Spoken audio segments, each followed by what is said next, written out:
Relation between environmental and ecology of effect of ecology and environmental on the genetic conservation, यानी कि जो conservation है, conservation में ecology का पर्टिकुलरली एक बहुत ही बड़ा योगदान है। इसके द्वारा जो प्लांट है वो प्लांट और इन्वायरमेंट को बैलेंस बनाते हुए अधिक से अधिक मल्टीप्लिकेशन करने का प्रयास किया जाता है। साथ ही साथ जो नेचुरल साइकिल्स है इनको बिना डिस्टर्ब करते हुए नेचुरल रिसोर्स को प्रिजर्व रखना अनिवार्य हो गया है। क्यों? क्योंकि जो मॉडर्न पीपल है इनको इकोसिस्टम को बहुत ही परिवर्तित कर दिया गया है, जिसके कारण कई सारी प्रॉब्लम्स खड़े हो गए हैं। पॉपुलेशंस इंक्रीज होने से जो प्लांट्स है इनका उपयोग बहुत अधिक किया जाने लगा है, लेकिन जो बढ़ती हुई पॉपुलेशन है इनके कारण फ्यूल पॉल्यूशंस अक्सर प्लांट की ग्रोथ पर बहुत अधिक प्रभाव डाल रहे हैं। इस वजह से जो सॉइल है, सॉइल की फर्टिलिटी कम होने से रेनफॉल कम हो रहा है। इसका सीधा प्रभाव प्लांट की विलुप्त होती हुई जातियों के रूप में देखा जा रहा है। इस प्रकार से जो इन्वायरमेंटल फैक्टर है वो इकोलॉजिकल फैक्टर के कारण जेनेटिक कंजर्वेशन बहुत अधिक हो गया है आवश्यक, और इसकी रेंज बहुत ही management, conservation of minerals resource, water conservation, soil conservations ETC आवश्यक हो गए हैं।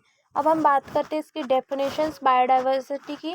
जो बायोडाइवर्सिटी है इसकी डेफिनेशन है biodiversity in the degree of variety in nature, not nature self is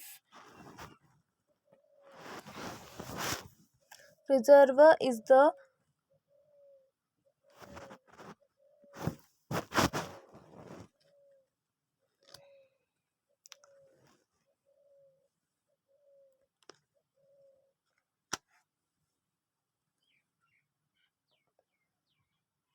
supreme power of mind।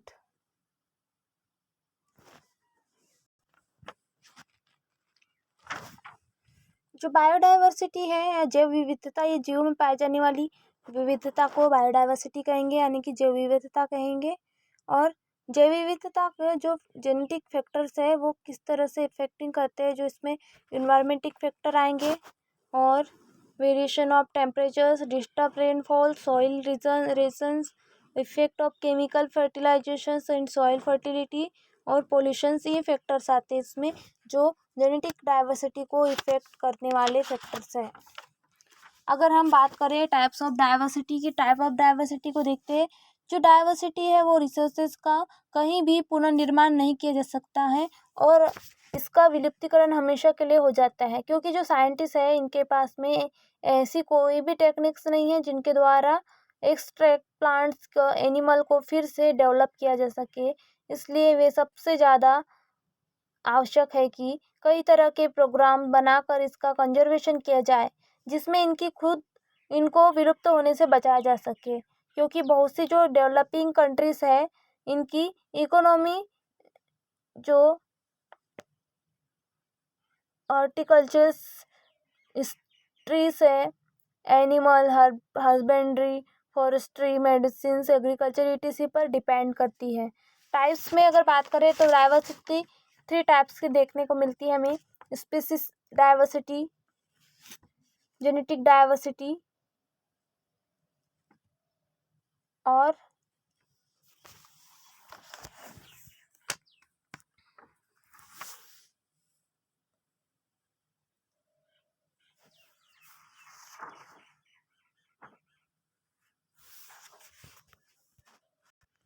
Preservation of ecosystem diversity. सबसे पहले हम देखते हैं स्पीसीज डाइवर्सिटी। तो स्पीसीज डाइवर्सिटी के द्वारा स्पीसीज को सुरक्षित रखने की कई तरह से प्रोग्राम चल रहे हैं, जैसे कि जो नेचुरल कंजर्वेशन ऑफ इंडिविजुअल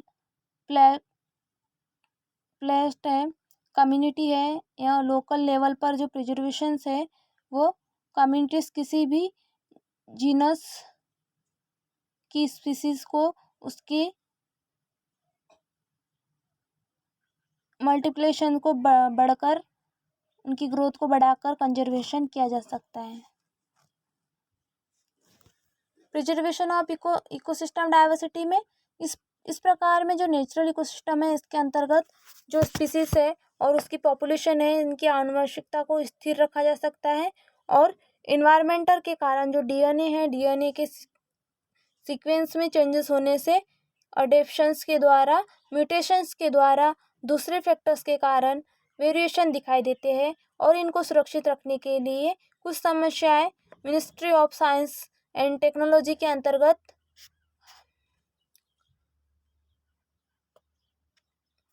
ये काम करते हैं। थर्ड है जेनेटिक डाइवर्सिटी। हमारे देश में जो बायोटेक्नोलॉजी है वो बहुत अधिक विकसित नहीं है।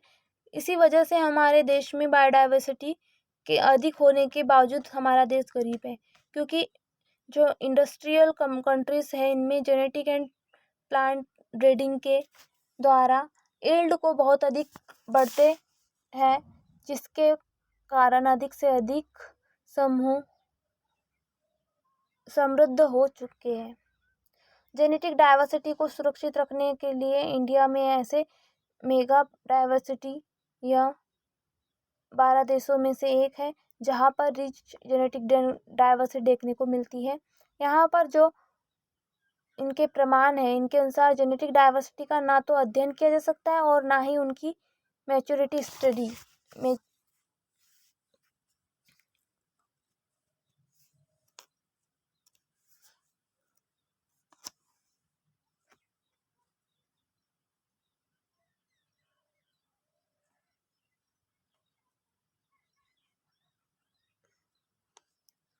डिफरेंट रिसर्च इंस्टीट्यूट में इनका जर्मप्लाज उपलब्ध कराया जाता है, जैसे कि नेशनल एंड इंटरनेशनल ऑर्गेनाइजेशंस के द्वारा स्ट्रेन का कलेक्शंस, वीट, बार्ले और ओट, रिया, ईटीसी, इनका जर्मप्लाज को कलेक्ट करना और डिफरेंट अवॉइड वेरिएशंस को प्रोवाइड करना। इसी तरह से जो सर्जरी है, कॉटन है, ये फ्लोरी है, ईटीसी में अलग अलग इंस्टीट्यूट बने हैं।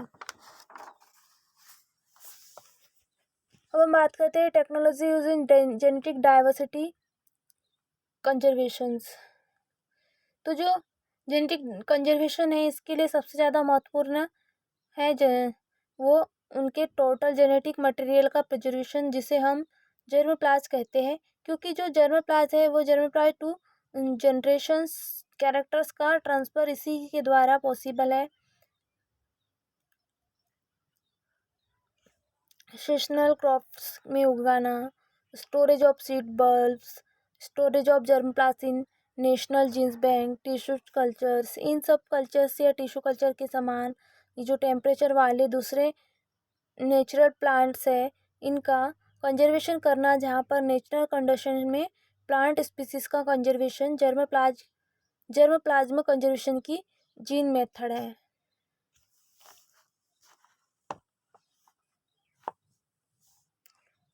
इसके अतिरिक्त यहाँ पे जो क्लोन है, जीन बैंक है, ये आएंगे। जो जीन बैंक में कैसे रेजिस्टेंस वैरायटी डेवलप करने में जेनेटिक मटेरियल का ये बहुत सा भाग आवश्यक ना होने पर अलग कर दिया जाता है और यह विलुप्त हो जाता है। अतः जो इसका कंजर्वेशन करने के लिए जीन बैंक बनाए गए हैं।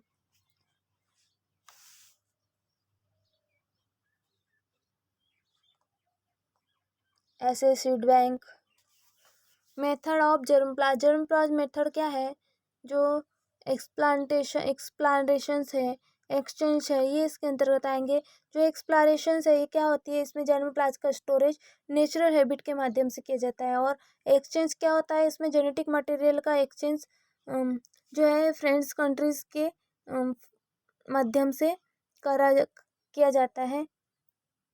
जैसे कि हैदराबाद का इंटरनेशनल क्रॉप रिसर्च इंस्टीट्यूट जो सेमी एरिड ट्रॉपिक्स प्लांट